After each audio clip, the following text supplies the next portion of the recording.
నమస్తే, welcome to NH TV and Nationalist hub. నేను Raghunandan. So మొత్తానికి ఎంతో కాలంగా ఎదురు చూస్తున్న అమెరికా అధ్యక్ష పీఠాన్ని డొనాల్డ్ ట్రంప్ అధిరోహించిన సందర్భాన్ని, ఆ కోలాహలాన్ని మనం చూసాం.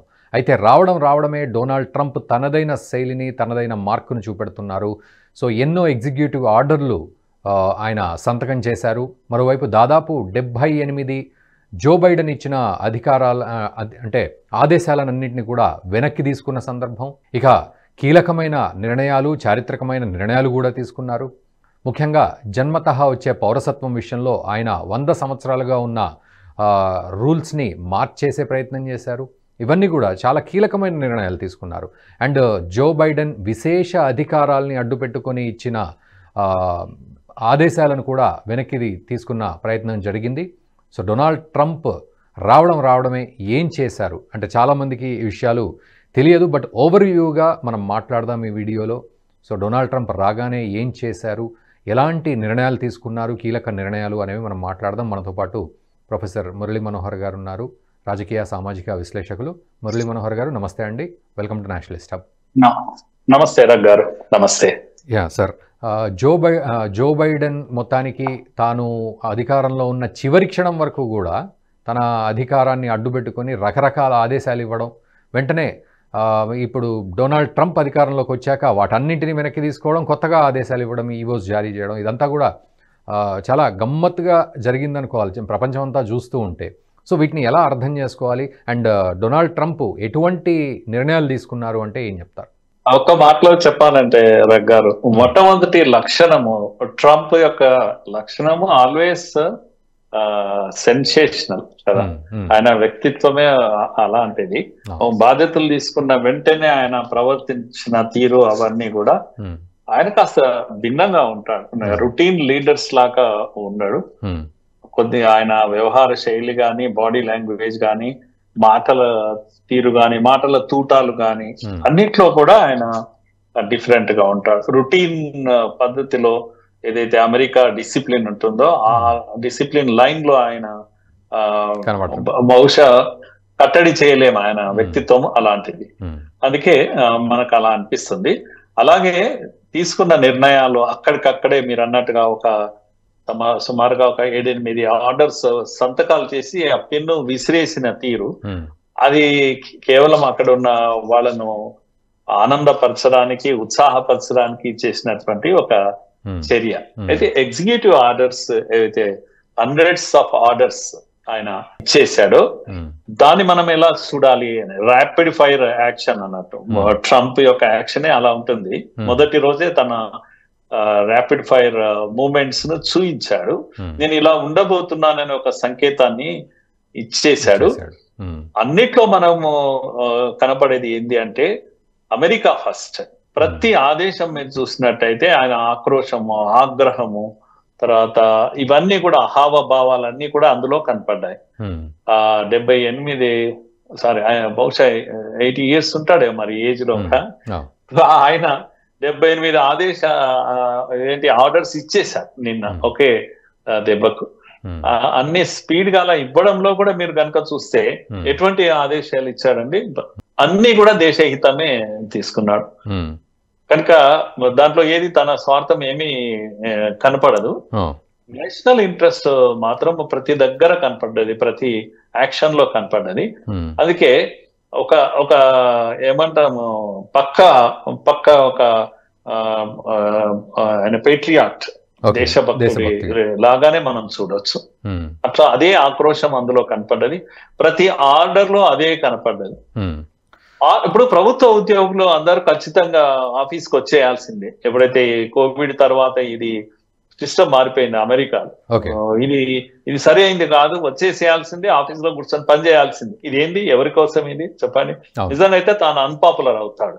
కానీ ప్రజల కోసం నేషన్ ఫస్ట్ అనేటువంటి ఒక థింకింగ్ తో అలాంటి కొన్ని ఆర్డర్స్ అక్కడికక్కడ ఇచ్చాడు. అయితే ఇది చట్టసభల్లో ఇది కాకుండానే, పాస్ కాకుండానే ఎలా చేస్తారు అనేటువంటి ఒక చర్చ అయితే వచ్చేసింది. అది మనం చూడాలి తర్వాత. అంటే అధ్యక్షుడిగా ఆయనకు ఎన్ని హక్కులు ఉన్నాయి, ఏం చేయొచ్చు అనే విషయం అది తర్వాత విషయం. కానీ ఆర్డర్స్ అయితే ఇచ్చేసాడు. అందులో తన స్వార్థం కన్నా ఎక్కువ దేశహితమే కనపడుతుంది మనకు. ఓకే. నేనైతే అలా చూస్తున్నాను యా యా. రఘు గారు. అండ్ ఈ రకరకాల నిర్ణయాలు తీసుకున్నారు. ప్యారిస్ పర్యావరణ ఒప్పందం నుంచి వైదొలగడం, తర్వాత ప్రభుత్వాన్ని ఆయుధంలా ప్రత్యర్థులపై వాడటం గురించి కానీ, వాక్ స్వేచ్ఛకు రక్షణ ఉండే విధంగా, ఇక ప్రపంచ ఆరోగ్య సంస్థ నుంచి కూడా వైదొలగడం. ఎస్, అది వెరీ షాకింగ్. అది వరల్డ్ హెల్త్ ఆర్గనైజేషన్ నుంచి అమెరికా విత్డ్రా కావడం అనేది, ఎందుకంటే ఆయనకు కోవిడ్ వ్యాప్తి సందర్భంలో WHO యొక్క వ్యవహారము చైనా ఏజెంట్ లాగా పనిచేసింది అప్పట్లో.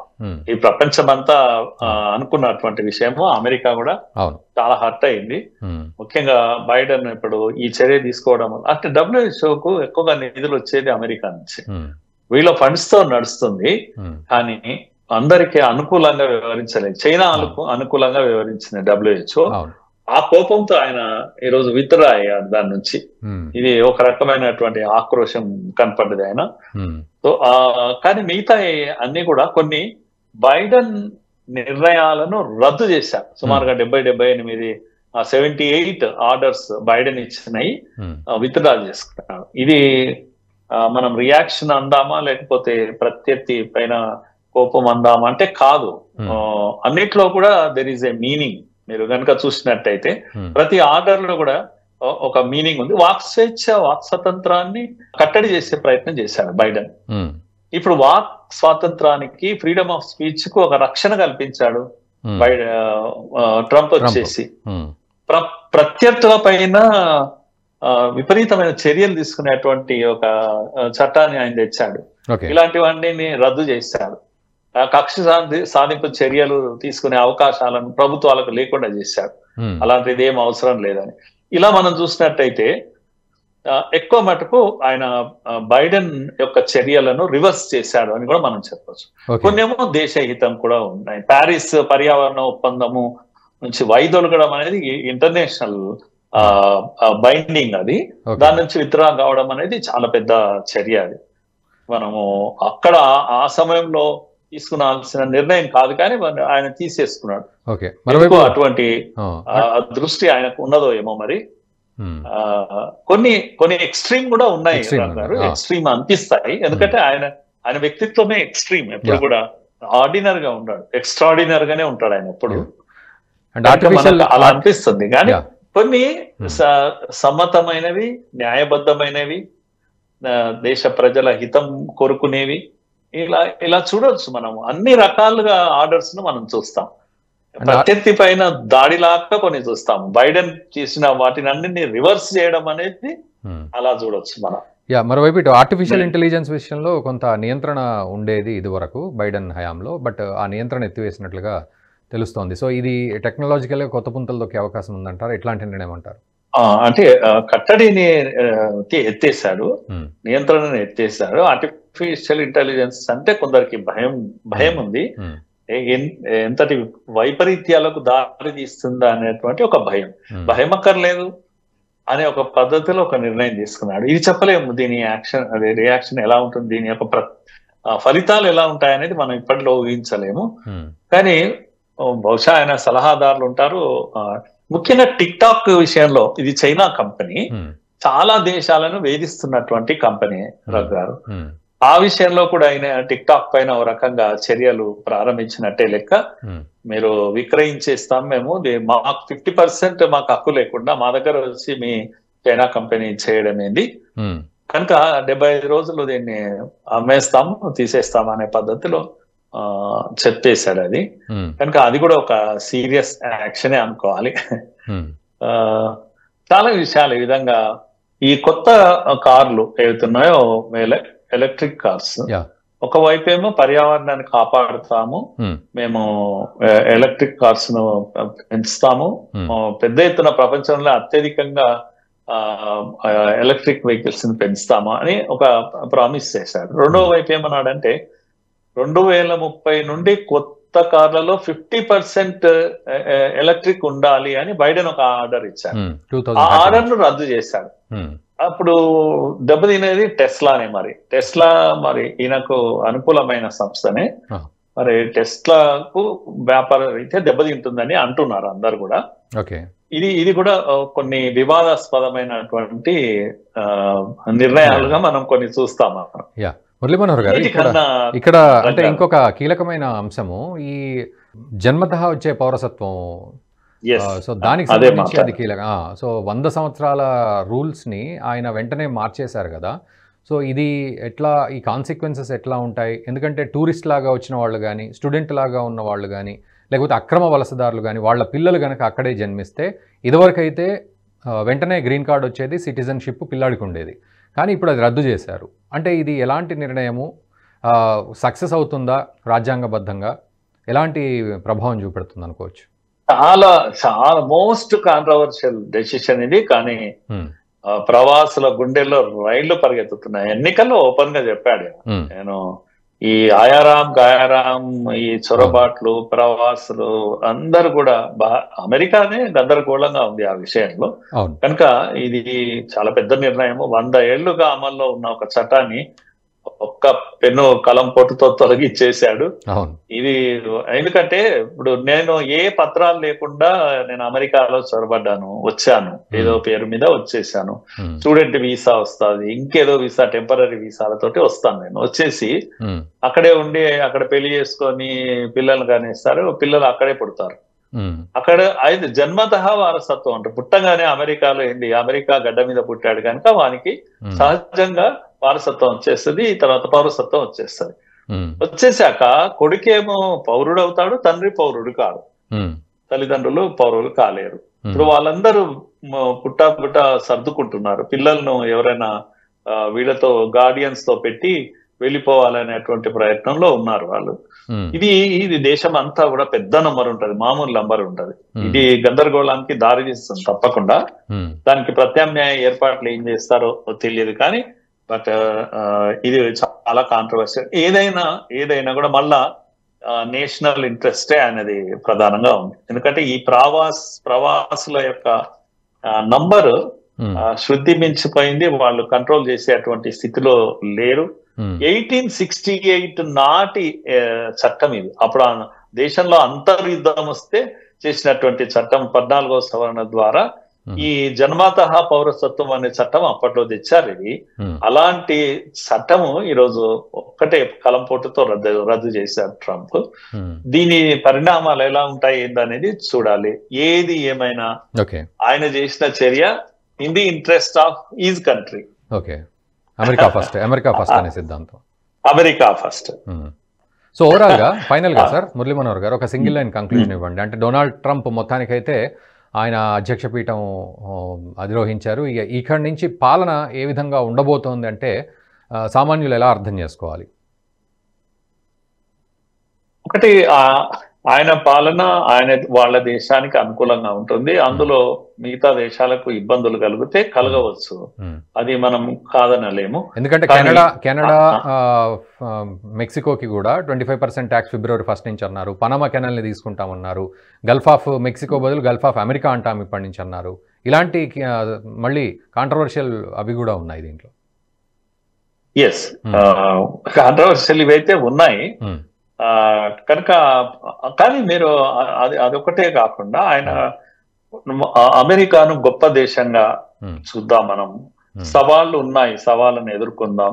స్వర్ణయుగం ఈ రోజు నుంచి ఇది స్వర్ణయుగంగా మారుస్తాను నేను. కనుక అమెరికా పేరు ప్రఖ్యాతులకు చెడ్డ పేరు దేను, గొప్ప అమెరికా పేరు ప్రఖ్యాతులు వచ్చేటట్టుగా నేను ప్రయత్నిస్తాను, గొప్ప దేశంగా తీర్చిదిద్దుతాను. ఇవన్నీ మాటలు ఏం తెలియజేశాయని తన దేశం గొప్పగా ఉండాలి అనేటువంటి ఒక కోరిక ఆయన వ్యక్తం చేశాడు. గొప్ప దేశంగా తీర్చిదిద్దుదాం అందరం కలిసి అనేటువంటి ఇది. కనుక దీంట్లో మంచితనమే ఉంది కానీ మిగతా ఏవి చెడ్డ ఇది లేదు. కానీ ఏది ఏమైనా ఆ ట్రంప్ యొక్క నిర్ణయాలు ఎప్పుడూ వివాదాస్పదంగానే ఉంటాయి.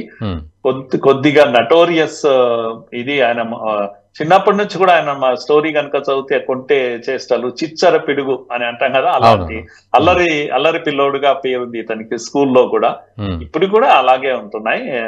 కనుక నేను అనుకుంటున్నది ఇప్పటికిప్పుడు ఏమైనప్పటికీ కూడా రగ్ గారు ఈ నేషనలిస్ట్ వరల్డ్ వైడ్ గా ఇండియా, ఇటలీ, ఇజ్రాయిల్, యుఎస్, అన్ని దేశాల్లో మనకు ట్రెండ్స్ ఏం కనపడుతున్నాయంటే నేషన్ ఫస్ట్ ట్రెండ్స్ కనపడుతున్నాయి. కనుక జార్జియా మెలోని ఇటలీలో కానీ, లేకపోతే నెతన్యాహు ఇజ్రాయిల్లో కానీ, ట్రంప్ అమెరికాలో కానీ, ఇండియాలో మోడీ కానీ, వీళ్ళందరూ కూడా జాతీయవాదానికి పెట్టింది పేరుగా it is a death knell to wokism. World వోకిజానికి ఇది మరణ శాసనం కాబోతుంది అని నేను అనుకుంటున్నాను. కనుక మనం ఇందులో భయపడాల్సింది ఏమీ లేదు. అమెరికా ట్రంప్ రావడం అనేది మన దేశానికి నేనైతే ఇది వరమే అని అంటాను, శాపం మాత్రం కాదని మనం అనుకోవాలి. ఆ విధంగా దేశంలో ఈ యొక్క వేర్పాటువాద శక్తులు ఎవరైతే ఉన్నారో ఓకిజాన్ని పెంచి పోషిస్తున్న లెఫ్ట్ లిబరల్ గ్రూప్స్ అందరికి కూడా ఇది మరణశాస్త్రంగా మారుతుంది. కొద్దిగా కొన్ని నిర్ణయాలు కాంట్రవర్సీ అనిపించినప్పటికీ కూడా ఓవరాల్ గా గ్లోబల్ వెల్ఫేర్, గ్లోబల్ గుడ్ ఏదైతే ఉంటుందో దానికి దోహదపడుతుంది అని మాత్రం నేను అనుకుంటాను. Thank you very much Murali Manohar గారు, చాలా డీటెయిల్డ్ ఎక్స్ప్లెనేషన్ ఇచ్చారు. Thank you very much sir. Thank you.